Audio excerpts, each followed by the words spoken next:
എല്ലാവർക്കും നമസ്കാരം. അപ്പം നമുക്ക് ചെമ്പനീർ പൂവിലെ സച്ചിയുടെയും രേവതിയുടെയും ഇന്നത്തെ നല്ലൊരു കഥ കേൾക്കാം. എൻ്റെ ചാനൽ ആദ്യമായി കാണുന്നവരാണെങ്കിൽ ഒന്ന് സബ്സ്ക്രൈബ് ചെയ്യണേ. വീഡിയോ ഇഷ്ടപ്പെടുവാണെങ്കിൽ ലൈക്ക് ചെയ്യണേ, കമൻറ്റ് ചെയ്യണേ. അങ്ങനെ സച്ചി ഫോൺ പോയ വിഷമത്തിലാണ്. രേവതിയും സച്ചിയുമായിട്ട് അവിടെ എല്ലാം നോക്കുകയാണ്. അപ്പോൾ സച്ചി പറയുന്നുണ്ട്, സച്ചിയേട്ട അന്നത്തെ ഫംഗ്ഷൻ സമയത്തെങ്ങാണ് സച്ചിയേട്ടൻ്റെ കയ്യിൽ നിന്നെങ്ങാണ് കളഞ്ഞു പോയതാണോ? ഇല്ല രേവതി, ഞാൻ ഫോൺ കയ്യിലിട്ടുന്നതാണ്. പക്ഷേ എവിടെ പോയെന്ന് അറിയത്തില്ല. അന്ന് നല്ലോണം മദ്യപിച്ചിട്ടുണ്ടായിരുന്നല്ലോ, ഓർമ്മക്കുറവുകൊണ്ട് തോന്നിയായിരിക്കും. അല്ല രേവതി, എന്നാലോ ഫോൺ ഇവിടെ പോയി അതിനകത്ത് ഒരുപാട് ഫോട്ടോസും വീഡിയോസൊക്കെ ഉണ്ട്. അതൊക്കെ പുറത്ത് പോയി. എന്ത് വീഡിയോസ്? അല്ല, നമ്മൾ കാറ് സംബന്ധമായിട്ടുള്ള വീഡിയോസൊക്കെ ഉണ്ടെന്നാണ് പറഞ്ഞത്. ശരത്തിൻ്റെ വീഡിയോ കയ്യിലുള്ള കാര്യം രേവതിയോട് പോലും സച്ചി പറഞ്ഞിട്ടില്ല. അതിനുശേഷം പറയും, നീ എന്തായാലും എൻ്റെ ഒരു ജോഡി ഡ്രസ്സൊക്കെ എടുത്ത് പാക്ക് ചെയ്യാൻ പറയും. അതെന്തിനാ? എനിക്കിന്നൊരു ലോങ് റൂട്ടുണ്ട്, ഞാൻ ഇന്ന് വരത്തില്ല, നാളെ രാവിലെ വരത്തുള്ളൂ എന്ന് പറയും. സച്ചിട്ട് ഇന്ന് എന്തായാലും പോകണ്ട, കൈ ഫോണൊന്നുമില്ല, പെട്ടെന്ന് എന്തെങ്കിലും ആവശ്യത്തിന് വിളിക്കേണ്ടി വന്നാൽ എന്ത് ചെയ്യും? അത് ഞാൻ അടുത്തുള്ള ഡ്രൈവർമാരുടെ കയ്യിൽ നിന്നെങ്ങാണ് നിൻ്റെ നമ്പറിലോട്ട് വിളിക്കാം. എനിക്ക് സച്ചിയേട്ട എൻ്റെ ഫോൺ കൊണ്ടുപോകും. അത് വേണ്ട, നിനക്ക് ഒത്തിരി ഓർഡറൊക്കെ വിളിക്കുന്നതില്ല, അപ്പം നിൻ്റെ ഫോണില്ലെങ്കിൽ പ്രശ്നമാവും. അപ്പോഴത്തേക്ക് രവി അങ്ങോട്ട് വരും. എന്താ നീ ഡ്രസ്സൊക്കെ പാക്ക് ചെയ്യുന്നത്? അത് അച്ഛാ, എനിക്കിന്നൊരു ലോങ് റൂട്ട് പോകണം, ഞാൻ നാളെ വരത്തുള്ളൂ എന്ന് പറയും. നിൻ്റെ കൈ ഫോണില്ലല്ലോ, നിൻ്റെ ഫോൺ കിട്ടിയോ?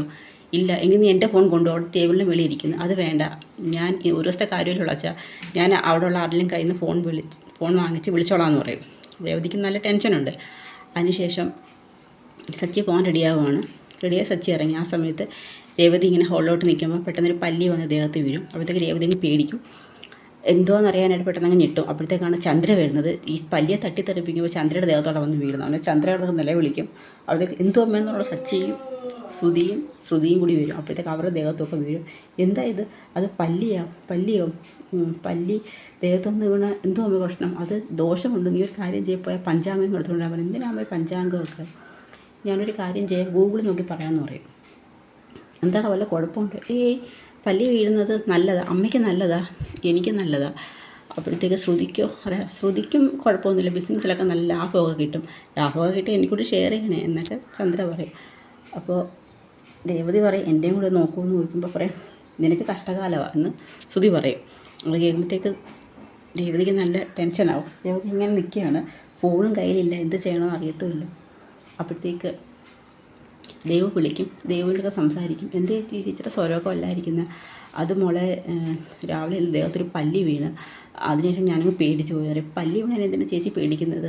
അതല്ലടി, സച്ചേട്ടന് ഫോൺ ഇന്നലെ തൊട്ട് കാണാനില്ലെന്ന് പറയും. ഫോൺ എവിടെ പോയി? അതേ, ഒരു ഫംഗ്ഷന് പോയതാണ്, പക്ഷേ ഫോൺ എവിടെ വെച്ചാൽ സച്ചേട്ടന് ഓർമ്മയില്ല. ഫോണില്ലാത്തതുകൊണ്ട് സച്ചേട്ടൻ ഇന്നൊരു ലോങ് റൂട്ട് പോയേക്കോ, വിളിച്ചാലാണെങ്കിൽ ഫോണും ഇല്ല. നീ ഒരു കാര്യം ചെയ്യ്, അത്യാവശ്യം കൊള്ളാവുന്നൊരു ഫോൺ എടുക്ക്, കുറച്ച് പൈസ എൻ്റെ കയ്യിലുണ്ട്, ഞാൻ നിനക്ക് തരാമെന്ന് പറയും. ചേച്ചി വിഷമിക്കേണ്ട, നമുക്ക് നല്ലൊരു ഫോൺ സച്ചേട്ടന് വാങ്ങിക്കൊടുക്കാമെന്ന് പറയും.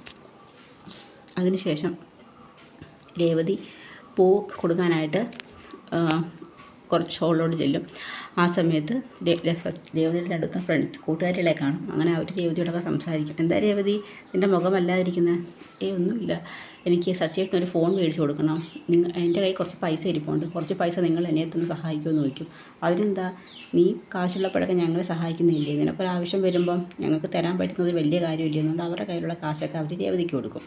അങ്ങനെ പൈസയും മേടിച്ചുകൊണ്ട് ഫോൺ മേടിക്കാനായിട്ട് വരുന്നുണ്ട്. അങ്ങനെ ചന്ദ്രമതി പുറത്തോട്ട് വരുന്ന സമയത്താണ്, പുറത്തോട്ട് നിൽക്കുമ്പോൾ ഇവരെ കാണുമ്പോൾ ഇവരോട് സംസാരിക്കുന്നുണ്ട്. രേവതിയുടെ അമ്മായിയമ്മയില്ലെന്നൊക്കെ ചോദിക്കും. അങ്ങനെ രേവതിയെക്കുറിച്ചൊക്കെ ഇവർ സംസാരിക്കുന്നു. അവൾ നല്ലൊരു കുട്ടിയാണ്, അവളെപ്പോലൊരു പെൺകുട്ടിയെ കിട്ടിയാൽ നിങ്ങൾ ഭാഗ്യം ചെയ്യണം, അവൾ എന്തെല്ലാം നല്ല കാര്യങ്ങളാണ് നിങ്ങളുടെ കുടുംബത്തിന് വേണ്ടി ചെയ്യുന്നത്, സച്ചിക്ക് അവൾ 2 കാറിപ്പോൾ എടുത്ത് കൊടുത്തില്ല എന്നൊക്കെ പറഞ്ഞ് രേവതിയെക്കുറിച്ച് അവർ പുകഴ്ത്തി പറയാം. ഇതൊന്നും ചന്ദ്രമതി ഇഷ്ടപ്പെടത്തില്ല. ചന്ദ്രമതി പറയും, പിന്നെ അവൾ വലിയ ഭാഗ്യം, അവളിവിടെ നിന്ന് ഇറങ്ങിപ്പോകുന്നത് തന്നെ ഞങ്ങളുടെ വീട്ടിന് ഐശ്വര്യം എന്നൊക്കെ പറയും. നിങ്ങളെന്താ ഇങ്ങനെ സംസാരിക്കുന്നതെന്നൊക്കെ പറയും. രേവതിയെക്കുറിച്ച് നല്ലത് പറഞ്ഞാൽ ചന്ദ്രമതിക്ക് ഇഷ്ടമേ അല്ല. അതിനുശേഷം ഇവരെന്തൊരു സ്വഭാവം ഇവരുടെ എന്ന് പറഞ്ഞുകൊണ്ട് അവരങ്ങ് തിരിച്ചു പോകും. അതിനുശേഷം സച്ചി മറ്റൊരു ഫോൺ നമ്പറിൽ നിന്ന് രേവതിയെ വിളിക്കുന്നുണ്ട്. ഇത് ഏത് നമ്പറാണെന്നറിയാൻ വയ്യെന്നുണ്ട്. രേവതി ഫോൺ എടുക്കും. അപ്പം സച്ചിയാണ്. ആ സച്ചിയുടെ ഇത് ഏത് നമ്പറാണ്? അത് എൻ്റെ ഒരു കൂട്ടുകാരൻ്റെ നമ്പറിലാണ് ഞാൻ വിളിക്കുന്നത്. സച്ചിട്ടൻ പരാതി കൊടുത്തോ സ്റ്റേഷനിൽ? കൊടുത്തിട്ടുണ്ട്. രേവതി, എനിക്ക് ഇപ്പോൾ ഒരു കാര്യം ഓർമ്മ വന്ന്. എന്താ സച്ചേട്ടാ? അത് ഫോൺ എൻ്റെ പാൻറ്റിൻ്റെ പോക്കറ്റിലാണ് കിടന്നതെന്ന് പറയും.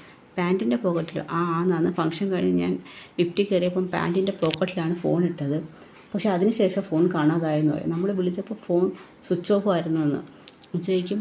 പിന്നെ ഇവിടെ പോയി സച്ചേട്ടാ ആ നമ്പറിൽ നിന്ന് ഒന്നുകൂടി വിളിച്ചായിരുന്നോ? വിളിച്ചപ്പോഴൊക്കെ സ്വിച്ച് ഓഫ് എന്ന് തന്നെ പറയുന്നത്. അത് കുഴപ്പമില്ല സച്ചേട്ടാ, ഞാൻ സച്ചേട്ടന് പുതിയൊരു ഫോൺ മേടിച്ച് തരാം.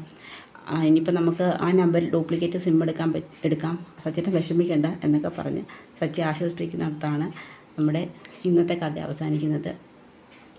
ഇനി ശ്രുതിയാണ് സച്ചിയുടെ ഫോൺ കൈക്കലാക്കിയെന്നുള്ളത് സച്ചി കണ്ടുപിടിക്കുമോ എന്നതൊക്കെയാണ് നമ്മളിനി കാണാൻ പോകുന്നത്. അപ്പോൾ അതിൻ്റെ വിശേഷങ്ങൾക്കായി നമുക്ക് കാത്തിരിക്കാം. കഥ ഇഷ്ടമായ എല്ലാവരും സപ്പോർട്ട് ചെയ്യണം. എല്ലാവർക്കും ഒരു നല്ല ദിവസം നേരുന്നു. നന്ദി.